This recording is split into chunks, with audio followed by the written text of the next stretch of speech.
Good Sunday morning, and welcome to Ice Age TV Car Meet Day. And goodness gracious, these birds drive me nuts. I just cleaned this car up. The birds are getting poop on it faster I can get it out of here. But hey, what are we doing today, right? It's Sunday, and it looks like it's Mustang Car Meet Day. Now think about this. Think where we're going in society.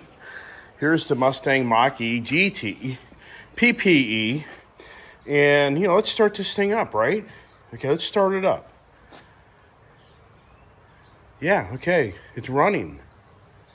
Right, yeah, okay. Now, let's actually start this one up here. So let's go to the real deal, the Ice Age, and let my daughter here give us the real deal here. So let's start this one up.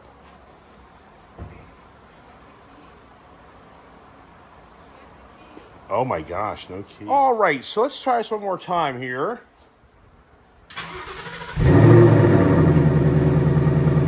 Okay, go to your sport.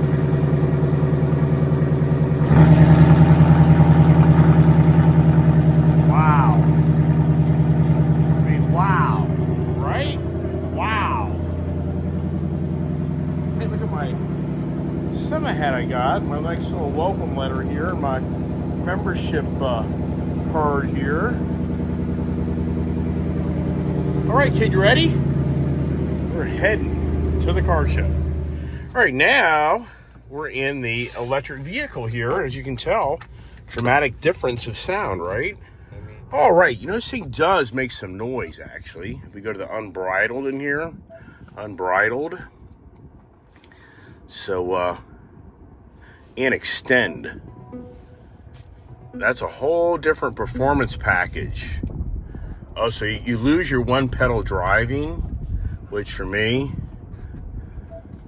I'd rather have my one pedal driving. This electric vehicle, I mean, I just can't emphasize enough. This Ford Mustang Mach-E is so much fun. I mean, this is a really fun vehicle.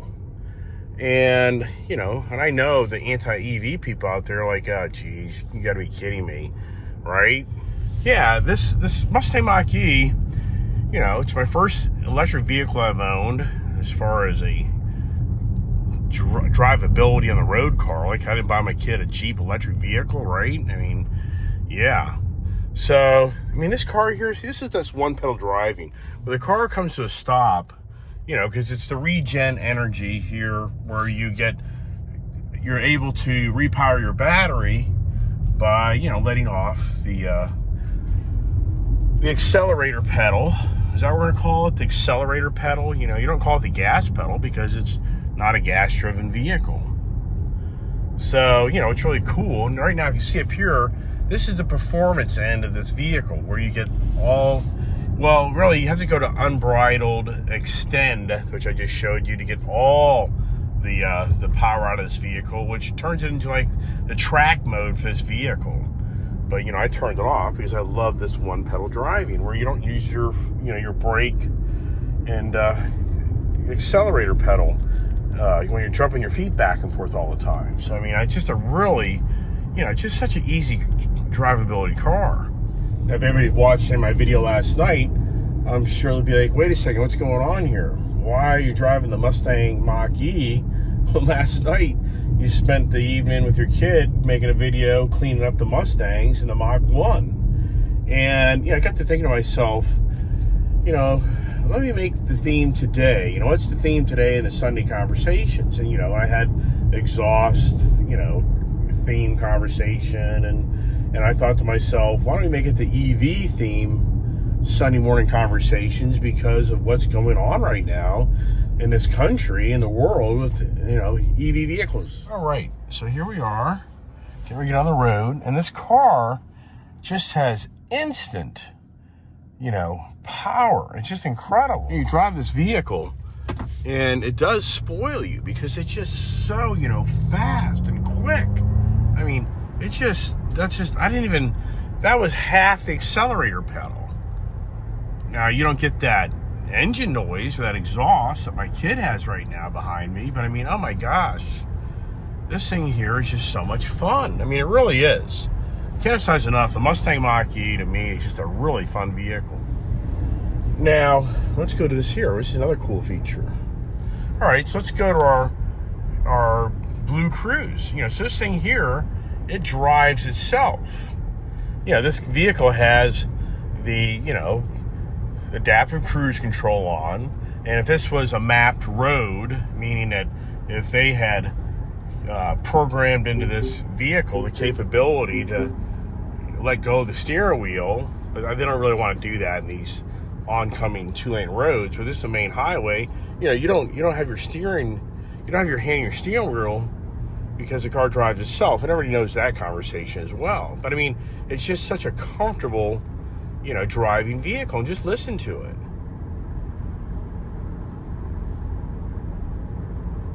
Right. So, but my daughter behind me right now, she's getting all that, gas engine and exhaust note out of her vehicle right now. So anyways, I just was thinking to myself this morning, I got out of bed, I was going to drive the Mach 1, and I got to thinking, you know what, I'm going to drive the Mach-E, because I want today's theme to be the EV stories. And this is something where we are today more than ever in our society. And, I mention all the time, I don't want my car channel to be a political channel. This isn't what I'm really wanting to, that's not my channel. My channel's about my fun, excitement of cars and sharing my stories and my vehicles. But at the same time, we're at the crossroads in the world, and especially this country, where the governing powers are starting to force things, they're starting to force change. And I think it's really interesting here that as time progresses, some are starting to raise their hands. Some are starting to raise their hands and trying to bring the truth to the table of, this EV movement. It's not what everybody thinks it is. And I've talked about that. I've made some videos on the truth of EV vehicles.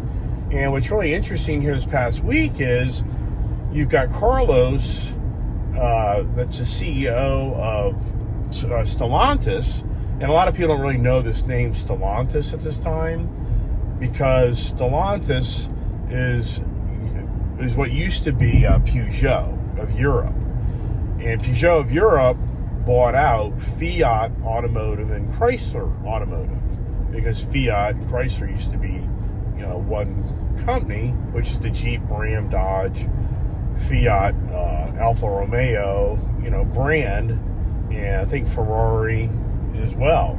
So now Peugeot bought that group out, and they renamed the whole, company Stellantis. So Stellantis is a big CEO over in Europe who's more of the European flair to that country's likings. They have the more economical vehicles. They're not into the Hellcats and these big Ram trucks, even though they bought all this stuff because it's a very lucrative and profitable division of, the automotive manufacturing for this company. So Carlos literally raised his hand this past week, and for me, I understand the message. It's more of a message of him wanting to prepare his investors. I told you so. And when you're a president or CEO of a company, you have to always be thinking about the future, and you always have to be reassuring your investors of what's going on, so that there's no surprise that makes you look like an idiot as the CEO of the company. So Carlos, went into pretty good detail about how this EV movement for their company is really going to be very challenging.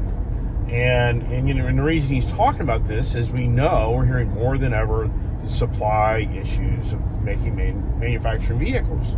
And more than ever now we're hearing that the capability of making these millions upon millions of batteries for EV vehicles, the key ingredients are going to be very challenging as time moves on to utilize those. So, he went into a great depth conversation of just trying to, give his investors and the general public, a better feel for, hey, the future of this us manufacturing vehicles and us just really going to EV vehicles all out is not really the greatest idea, because we'll have a hard time manufacturing these EV vehicles, which, equates to less sales. So, so he sees very clearly that, if they start just really going full-blown EV vehicles over the next 2, 3, 4, 5 years, he may put himself in a predicament where they don't have the vehicles to sell, which, how does that work anymore, right? So, that was just kind of a subtle message, once again, to the general public and, his investors and his board members. There's a lot of people involved in this EV, talk. And which is why I'm wanting to talk about this, because more than ever, we have funded organizations by the billions, definitely the millions, I believe it's the billions, of the EV agenda, movement. Whether you realize it or not, there is so much money being put in to organizations to go push the green agenda. I would say that would be more the green agenda overall picture that includes electric vehicles for the future of the transportation. So for a lot of these manufacturers, they've got serious challenges just because of these movements that are forcing them to go to a greener, manufacturing supply, it's just a whole overall manufacturing end. I see a few people, there are not many people there. It's pretty quiet, actually. I'm surprised. Oh, wow. This is just insane. Here it is. Okay, so I'm doing 45, right? The foot's off. Look, let's see if this stops at the light. Look, no brake pedal. It's going to stop before it, actually. So you have to pace yourself if you want to put your foot on the brake. Got to get the kid gas. So I'm going to go to the gas station, my electric vehicle, and pull up and watch my kid get gas, right? How about that, huh? Yeah, we're up here to Costco, and, the gas, I was talking about that yesterday in my video about how gas, I really thought this gas had kind of tempered down, and it's not. The $4.50, $5 gas, even $6 is here. Wow. Why is that? Why is this going on? Here we go. Look at that, huh? Yeah, and that's one thing about this vehicle is, see, I had a little over 200 mile range in this car. So here we are, 445 and 505.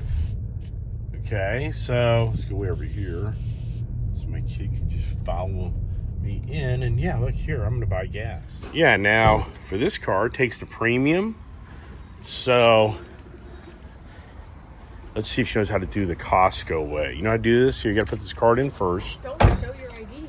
Okay. You can't show that. Okay. Yeah, so she's filling up, right? And I'm hanging. I gotta put my order in for food.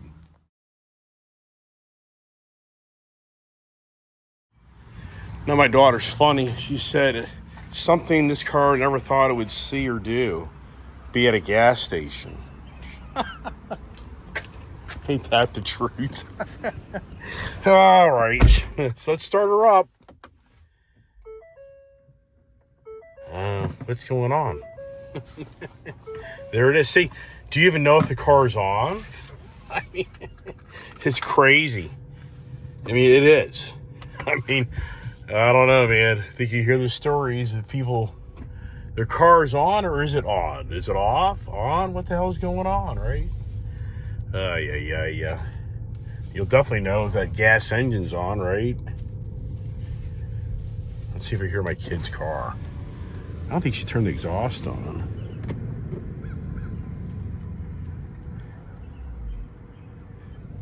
Ah, there it is.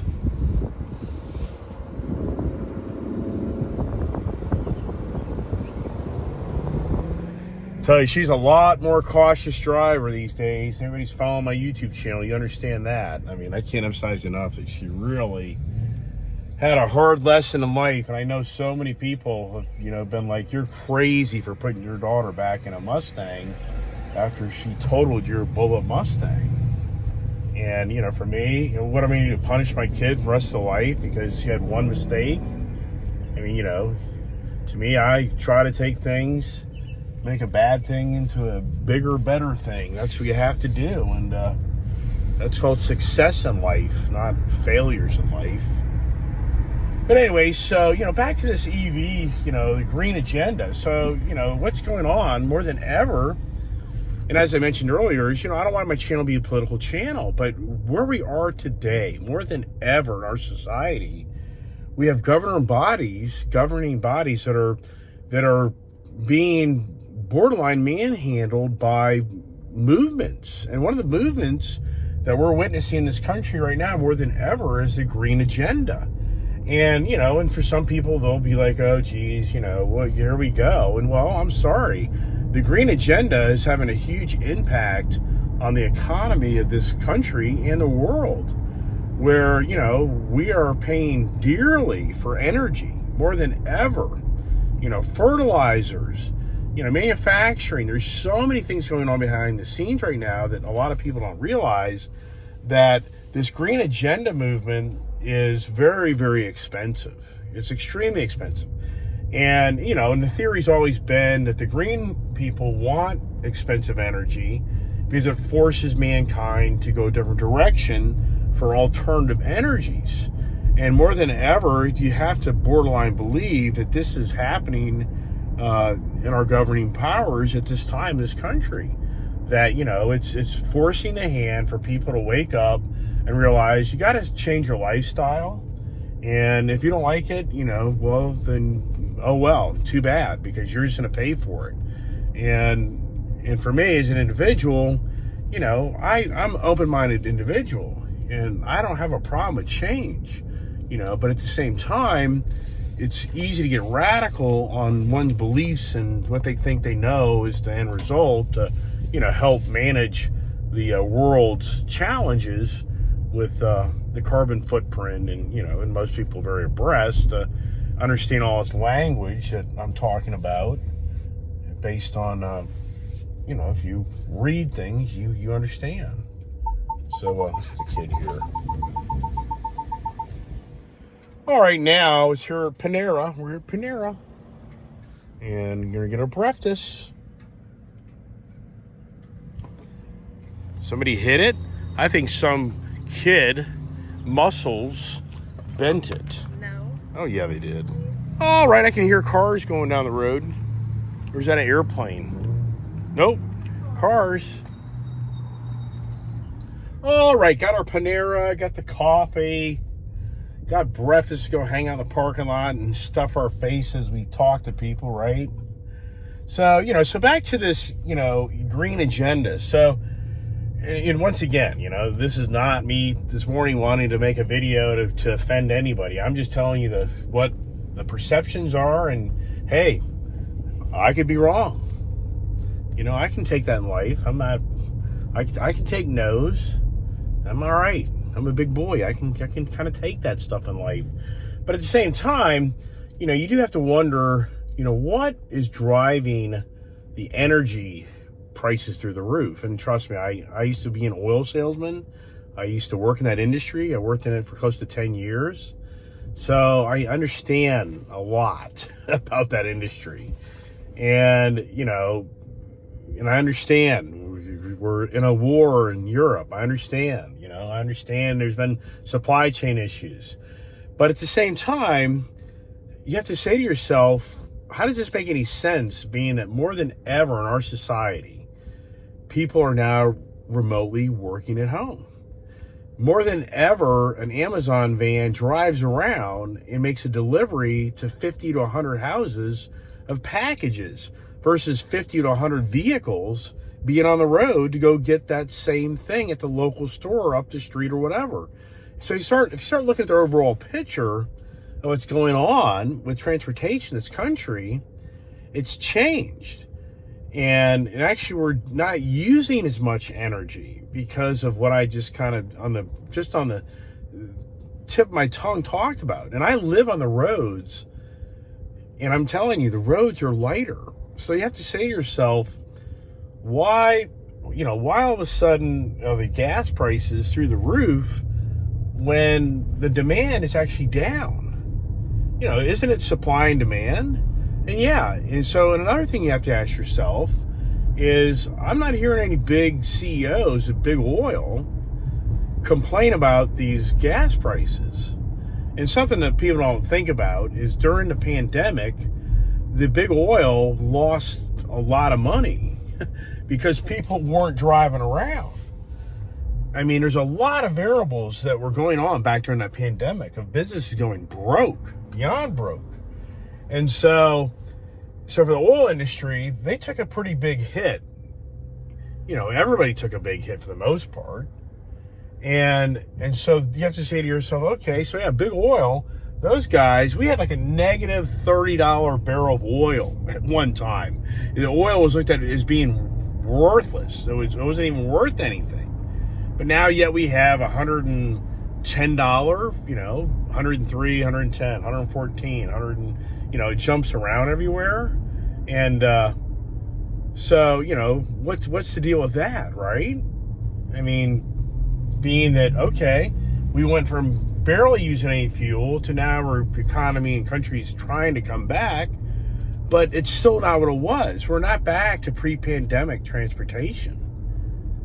All right, here's the car show. We're getting close to coming in. All right. Hey, what's going on here? Loudon Parks and Recreation Community Services. Wow, this is going to be a pretty busy shopping center today. We've got a bunch of people coming in here to do that. So here is the Sunday morning 9-10 routine. So I come in my electric vehicle. Okay, and here's my buddy that takes pictures. I'll take a picture of him, right? Yeah, there's his Challenger. He's here every week. So here's the showing. Little light.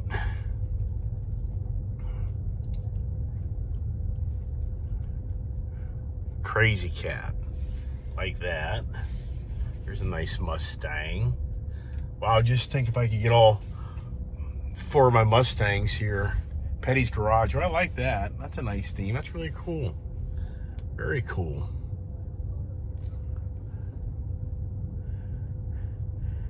Here's the Hellcat. Here's the Bullet guy. Different one. I haven't seen that guy. Whoa. Here's another Mustang buddy that we're going to go get possibly. Do we go hang out with the Mustang guys today? What do we do? We usually go down here in that area to kind of switch it up, Let's see. Maybe we'll go over here today. Let's go up here. We'll change it up.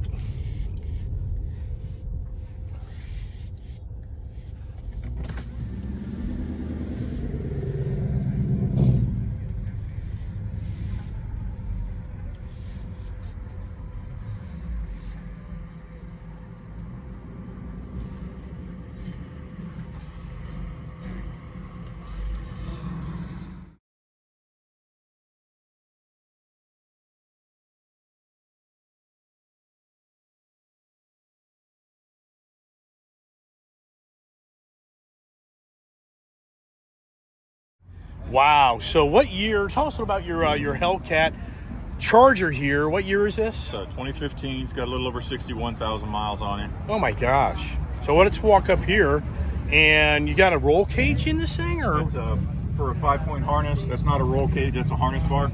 Right. SFI rated race harnesses there. So factory seats, but just harness and added?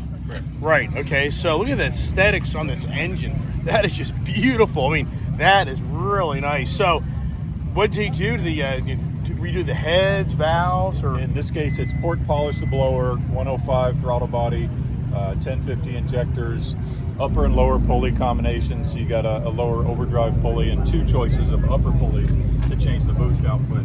On race fuel, it's pushing 16 pounds of boost. On 93, it's 14, so it's pretty conservative. There's a mild comp cam in it, solid drive shaft, full billet aluminum, adjustable suspension front to back, Two We should different change out the whole suspension. 100% because the original is there's no adjustment to it. You can't Right, get right. Good alignment. You can't get the camber and all that other Can't stuff. get anything right. And I Right. was wearing tires funny, but there's two different types of differential braces in the back.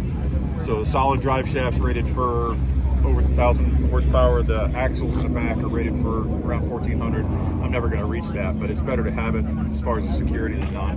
So did you do anything to the intercooler? It has a 3.5-inch Peabody heat exchanger up front. Nice. So It's got Wow. about an additional 60 ounces of coolant running through the intercooler. So when did you actually mod it? Like how many miles run when you did that? It's been progress. Most of the work got done this time last year. Wow, so this is pretty new then. I've had it for a while, but it had already come with some work done on it. But it's been in progress a little bit each year. Whose But now wheel? It's got stainless works, long tube headers, and cats on it. Right, so you saw the catalytic converters on it? It has theirs on it, yeah. Right, right, Not the original. right. So what does that do for you? It so far has picked up a little bit of noise in the engine bay and underneath, but when they did the tune check, they did get a little bit more fuel added to it, so they touched up the tune file on it. Well, my understanding is on the factory catalytic converters, you can burn them up. So my guess is those are higher rated for, higher heats. Yeah, they call them high flow, but I don't know. You look at them and there's not much you can discern one Right. from another. Right, you got your little oil catch can, that's nice. Kind of you got the green belt, that's nice. Now, what are you seeing on mileage? I mean, just for the hell of it. I could still get over 20 miles to the gallon. That's crazy. That's something. Yep. That is his boss. You did a really nice job. Now, the wheels, Those are 10-inch wide, 20 by 10 in the front with a original size 275 in the front and 11-inch wide in the back with a 315. and what tires are they? Those are the AZ 850s from Arturo. So they're pretty good. They They're grab highway pretty good. tires. Yeah, I've got a dedicated Ford set from a company to have skinnies up front and 305 17s in the back for the track. Now, the rocker panel, see, that's really a great idea what you did there, how you darkened that out. And then the splash guards help as well. Right, and I like your rear wing. Got your gurney flap. That's pretty cool. That's awesome, man. This is really, really, you did a really good job. It's a project car. So you buy it new or did you buy it used? No, I was the second owner. Yeah. The guy that traded it in got a Trackhawk, and I was fortunate enough, unlike a lot of people, I was able to talk to the original owner, talk to the original shop that did their work. Yeah. And that gave me a lot more confidence. How does she sound? Do we get an engine start? Absolutely. Do we get a remote or do you got I a... got a All right, the moment of truth.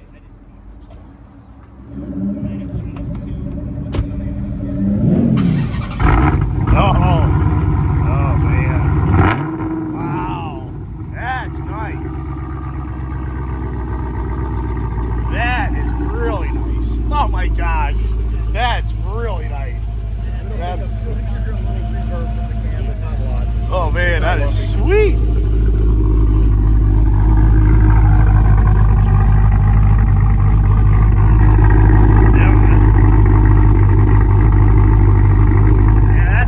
All right, so the gentleman here that owns this really awesome Charger Hellcat, I don't even know if you can call it a Hellcat because he's modified it so much. It's got to be the bad cat or something, you know what I mean? So, this is great. We're talking about my Mach-E GT down there, and he's asking me about the EV experience, and he just kind of shared some really good information, I think, it's really intriguing for me to talk about people with the ICE car.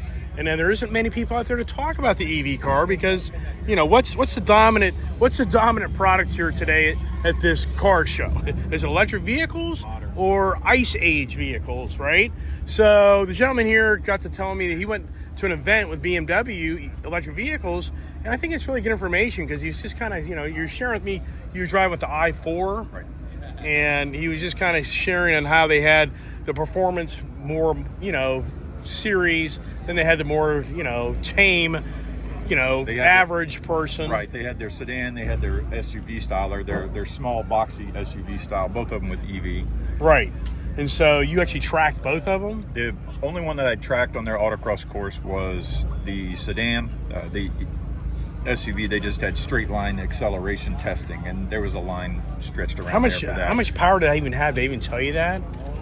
I'd have to look it up again. I don't remember. Probably 400, 5. Like my What they car call is their 500. equivalent. Yeah, what they call their equivalent, I don't know, but it was a lot lighter car than what I'm used to with this boat. Right. However, the biggest differences were, even though it was fun to drive and the two different models they were both fully EV. It wasn't a hybrid, so you had nothing to know it was on. They even had to give you a disclaimer to say, yeah, just get in, push the brake, push this button, and it's on. Right, I talked about that. You won't hear it, but trust us, it's on. But I just didn't have a connection driving it. It was fun whipping it around the course, and their regenerative braking feature, it took a little bit to get an understanding of it, even though 1 or 2 drives is not enough. You have to really take it through its paces like any car. Right. But the two things I did not get was a connection with the vehicle, and I didn't get that visceral sense. It's something that I'm not going to be able to change into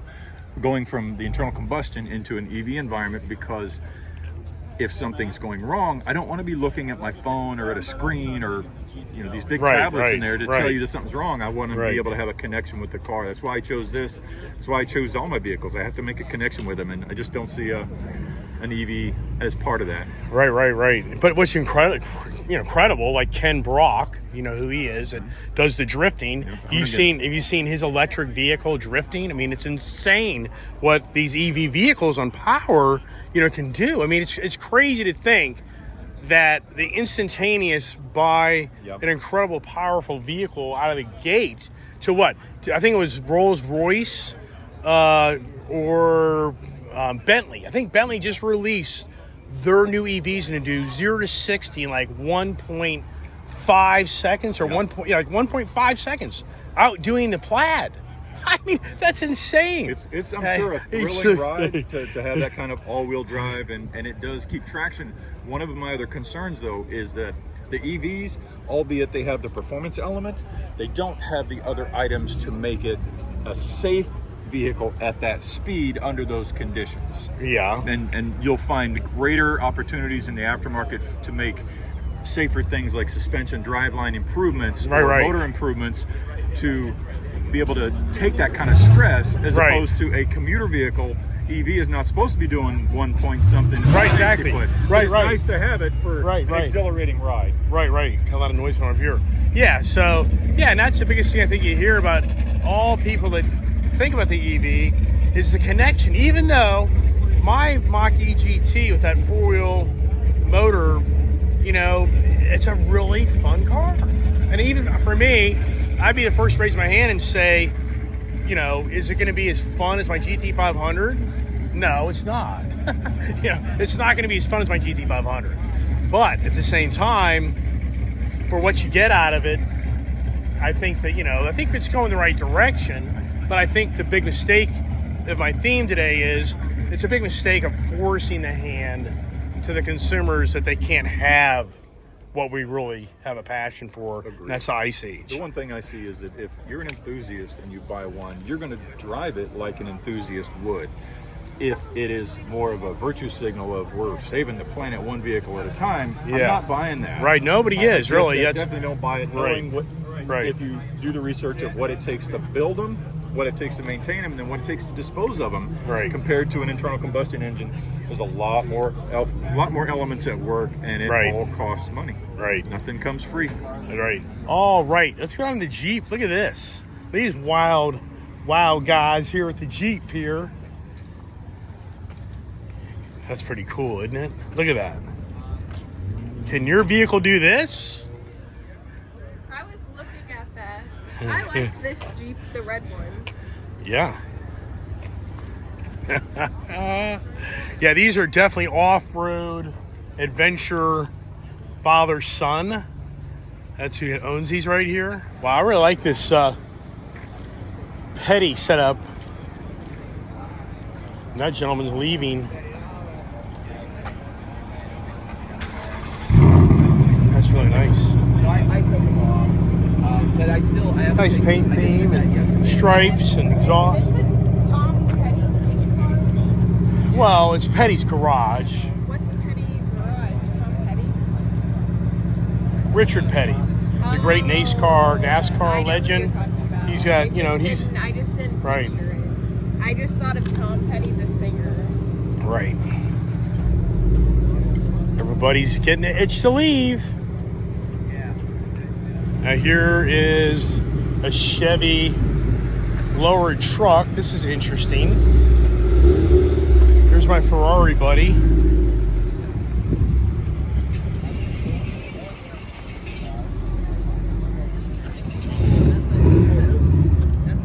Ooh, there's the GT500. Or is it? And hey, look at that there. We know that is, right? Carbon fiber track pack. Very nice.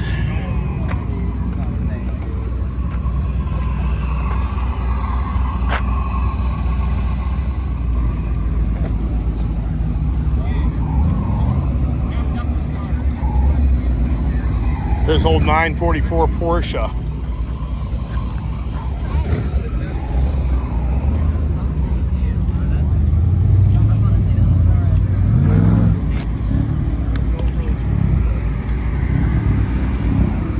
Got the Kia or a Hyundai.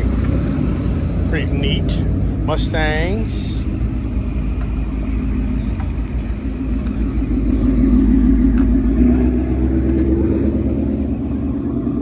Corvette guys.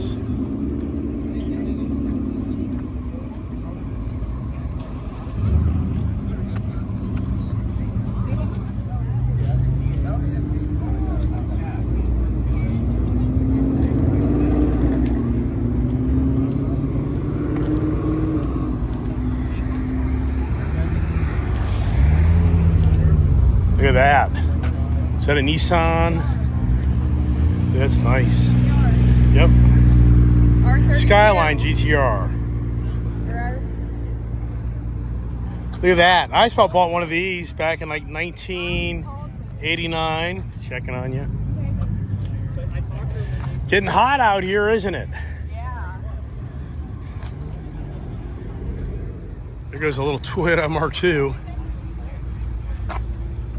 Well, that's a rarity. I thought you were about to buy one or something. Oh, I had one years ago. That's what I thought. All right, we're gonna call it early. Too damn hot.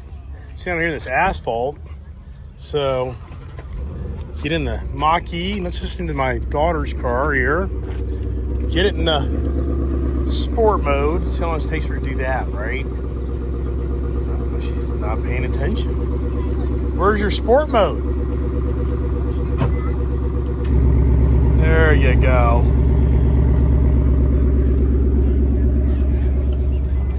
All right, let's start my car up. Hear the jingle, jingle, jingle. Woohoo. Not a bad showing. Talked to some good guys here. Better get this thing out of the unbridled. My wife drove this car and she's like, hey, the vehicle doesn't get as good a mileage. What's going on? Look at those two. There you go. What characters. Good car show, to say the least.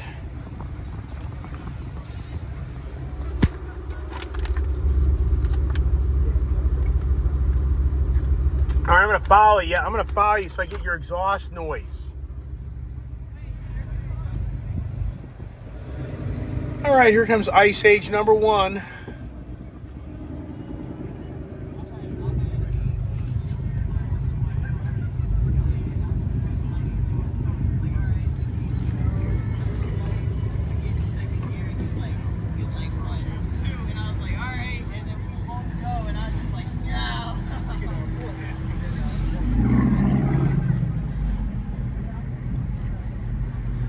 Yep, it's a ball. Oh, the phone's playing with me again. This phone's not easy to deal with. There goes the daughter. That exhaust note. It's all about that exhaust note. Isn't that something? Those Ice Age people. I mean, how do you take that away from just the passion? That's the challenge for the EV replacement.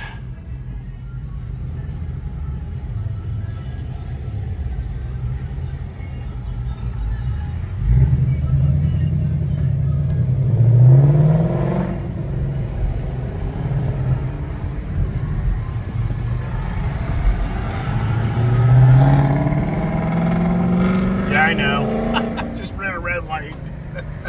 You bad driver. Actually, it went green back there. Oh, my goodness. Oh, right. So all the conversations, right? You know, and here's the thing. Earlier, you know, how do I catch up to what I was talking about an hour and a half ago, right? And, you know, and so I was just kind of really talking a little more in depth on how this EV, or I should say the green agenda movement, you know, gaining a lot of traction because it's getting a lot of monies from a lot of different, you know, wealthy people and, you know, and groups and communities to really try to, here's a cop up here. Hopefully kid sees that. Yeah, that's interesting. Up here in this car meet, there's people who go down this road at really stupid speeds.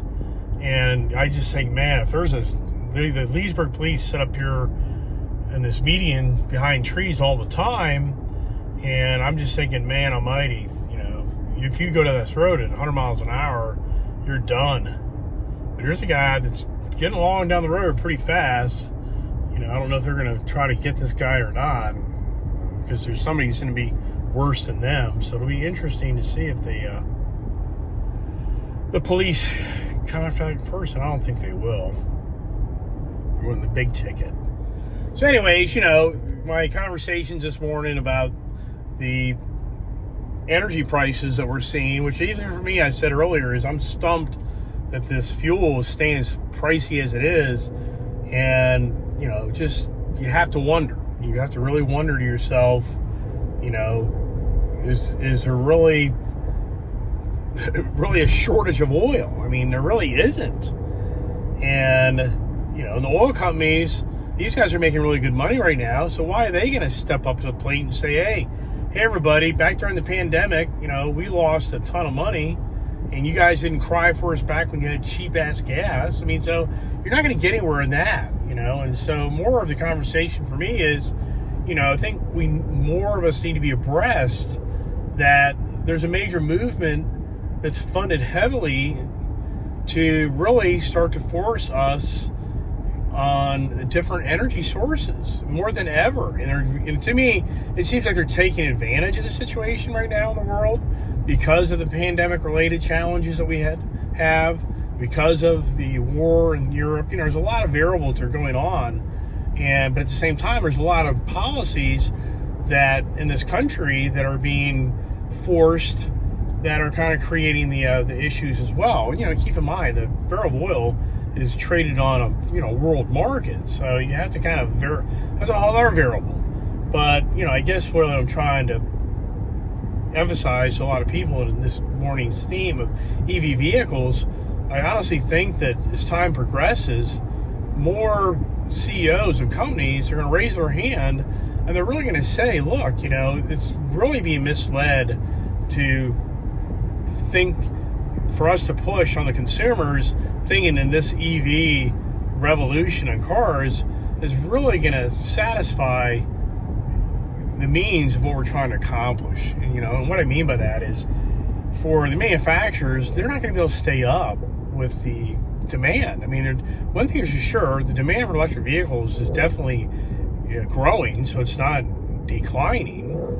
But at the same time, the manufacturers see the serious challenges that go into place to create this technology. And I've preached for years, it's too bad these board members would not be forcing the leaders of these manufacturing companies to, you know, have to get so radical on these, you know, mandates for guidelines of EPA. Here, my kid, yeah, that's the ice age, you know, passion is that exhaust and that engine noise coming out of that vehicle, which you're not hearing that from this vehicle. So, you know, once again, it's all about, I've have made videos of false truths about EV vehicles. So with any what I think to myself is, where is the movement for the balance? Where is the movement for the people that are more balanced, saying this whole, get away from fossil fuels and an urgency isn't going to resolve our problems, and it needs to be handled better. Where's that movement? Where's the funding of people like me that's saying, we need to kind of step back and we need to handle this in a more efficient way? Because right now, we're not handling this alternative energy in an efficient way. Because as you know, the energy right now is the most expensive we've seen, and probably for many of us in modern times. And what's going to change that? How do we change the what's going on? And yeah, I know people say, well, you have to change governing powers, and yeah, that's true. But at the same time, I think we need to have a bigger movement of people that aren't anti-green agenda. They're more balanced green agenda. How do we get the movement of people that start speaking out to these manufacturers and to the green agenda people, that it needs to be more of a balanced transition? And what we're doing right now, I feel, is an unbalanced transition. So anyways, I hope everybody's kind of enjoyed the Sunday morning car meet, Sunday morning EV and green agenda, conversations, and chime in and weigh your thoughts. And hey, I'm like anybody else here in this world. I want to see my daughter and her children and their children have hopefully a safe, good world. So this isn't me about being the radical guy not wanting change. That's not what the conversation's about. It's about, let's make smart change and not stupid change. How about that idea? Hey, thanks for watching Ice Age TV, and hope everybody has a blessed and safe Sunday. And there's the kid enjoying the Mustang. But even for me, I would have told you, nope, that ain't going to be anytime soon, near future. Her have another Mustang? Yeah. Hey, Alex. Yeah, that's a friend of mine at a dealership. Yeah, he kind of finagled all this. And does she love that exhaust node? Yep, she sure does. Hey, listen to my car.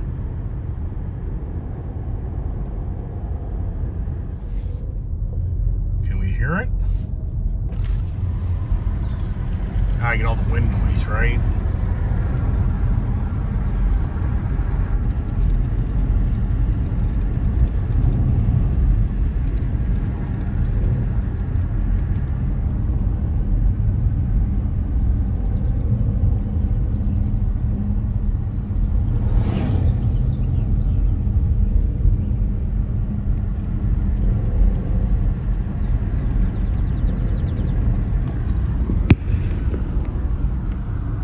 Kid just loves the rev matching.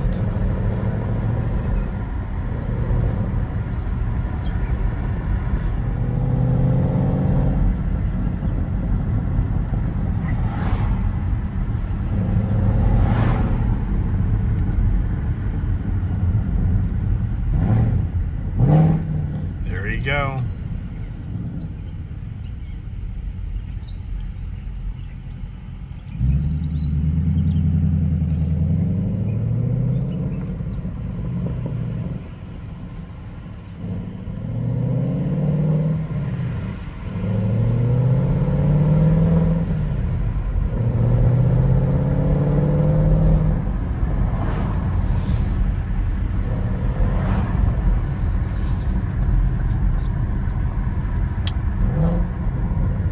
Just loves this part.